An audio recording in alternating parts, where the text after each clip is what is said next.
Magandang araw sa lahat. Ako nga po pala si Binibining Eloise Gabutan at ngayon tatalakayin natin ang pagtugon sa kakulangan, isang pagsusuri sa mga kwentong dahil wala kaming tubig at alindasay. Ang mga akdang pampanitikan ay nagsisilbing salamin ng lipunan, naglalahad ng mga karanasan at nagbubukas ng ating isipan at iba't ibang realidad. Ang mga nagwaging kwento sa Carlos Palanca Awards tulad ng Dahil Wala Kaming Tubig at Ang Alindasay ay nagbibigay ng malalim na pagtingin sa mga hamon na kinakaharap ng mga Pilipino. Ang mga kwentong ito ay nagbibigay liwanag sa mga tema ng kinakaharap tulad ng moral dilemmas at ang pagpupunyagi ng tao sa harap ng kawalan. Una, meron tayong aling bahagi ng kwento ang nagpapakuha sa iyong isip, damdamin at lalim ng pag-unawa. Sa kwentong Dahil Wala Kaming Tubig, ang mga eksenang paglalarawan ng mga desperasyon para sa tubig ang pinakamalalim na tumatak sa aking isip at damdamin. Ang paglalakad ng malayo, ang paggamit ng anumang paraan para lamang makuha ito, at ang pagtatanggap sa kakulangan ay nagbibigay ng malalim na pang-uunawa sa hirap ng buhay. Higit pa rito, ang paggamit ng kakulangan sa tubig bilang metapora para sa mas malawak na kakulangan sa oportunidad, hustisya at ang paggalang sa lipunan ay nagbibigay ng lalim sa aking pag-iisip. Ang mga sandaling ito ay nagpapakita ng hindi lamang pisikal, kundi ang paghihirap at pati na rin sa emosyonal at psikolohikal na epekto ng kahirapan. Ang paglalarawan sa pagkawala ng mga mahal sa buhay dahil sa karahasan ng mga kaugnayan sa mga isyong panlipunan ay nagdudulot din ng matinding kalungkutan at pagkabahala. Ang masasabi ko sa mga pangunahing tauhan, ang mga tauhan sa Dahil Wala Kaming Tubig ay tila may totoong tao na may malalim na pinagdadaanan. Ang pangunahing tauhan ay nagsasalaysay sa unang panauhan, ay nagpapakita ng katatagan at pagiging mapagmasid sa kabila ng kanyang kabataan at kahirapan. Ang kanyang first-person perspective ay nagbibigay ng direktang koneksyon sa mambabasa, na nagpaparamdam sa amin ng kanyang mga nararamdaman, pag-asa at pagkadismaya. Sa kabila ng mga hamon, nagpapakita siya ng responsibilidad at pagmamahal sa pamilya. Ang kanyang pag-unawa ay mas masalimuot na sitwasyon sa kanilang buhay ay nagpapakita ng kanyang pagiging matatag.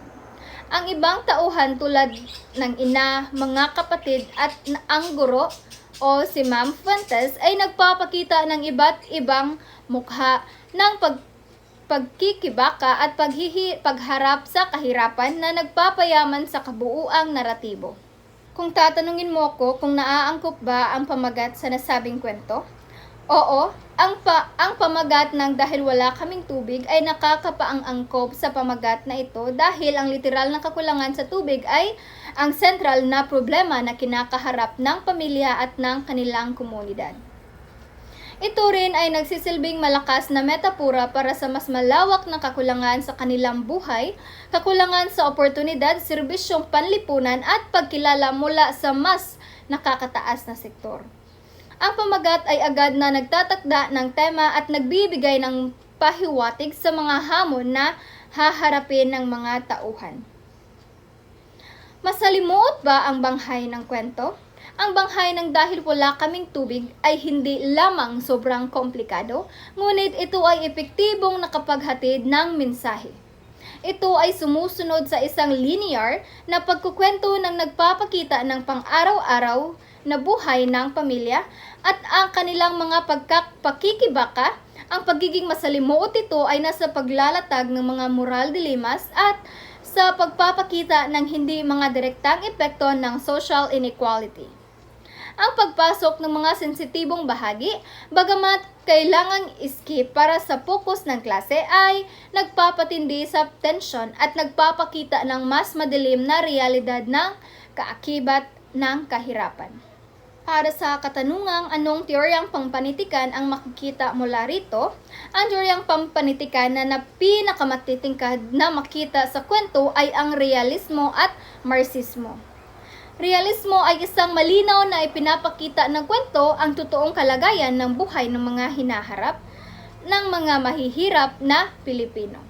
Ang kanilang pakikibaka para sa pangunahing pangangailangan at ang mga problemang panlipunan na kanilang kinakaharap ay naglalarawan ng direkta at walang pagpapaganda. Marxismo ay dito makikita na rin ang mga elemento ng Marxismo sa paglalarawan ng social hierarchy at inequality. Ang pagkakaiba ng estado ng buhay ng mga mahihirap at mga may kapangyarihan ay malinaw. Ang kwento ay nagpapaywatig ng mapupunyagi ng mga api laban sa sistema at mga paghahanap ng hustisya. Ang paggamit ng first-person perspective ay nagbibigay daan upang maipakita ang mga moral dilemmas na kinakaharap ng pangunahing tauhan. Ang symbolism naman ay makikita sa kakulangan ng tubig bilang simbolo ng kakulangan sa oportunidad at pag-asa. Ang mga literary devices tulad ng metapora, tubig bilang kakulangan sa oportunidad at paglalarawan, vivid descriptions ng hirap ay nagpapaganda sa akda. Sa kabuuan, ang dahil wala kaming tubig ay isang makapangyarihang akda na naglalahad ng mga isyong panlipunan at ang katatagan ng mga tao sa harap ng matinding pagsubok. Ang kakulangan sa tubig ay hindi lamang isang pisikal na problema, kundi isang malalim na refleksyon ng mas malawak na kawalan sa lipunan na patuloy na hinahamon ng mga kwentong tulad nito. Maraming salamat po, iyon lamang at muli ako po si Binibining Eloise Gabutan.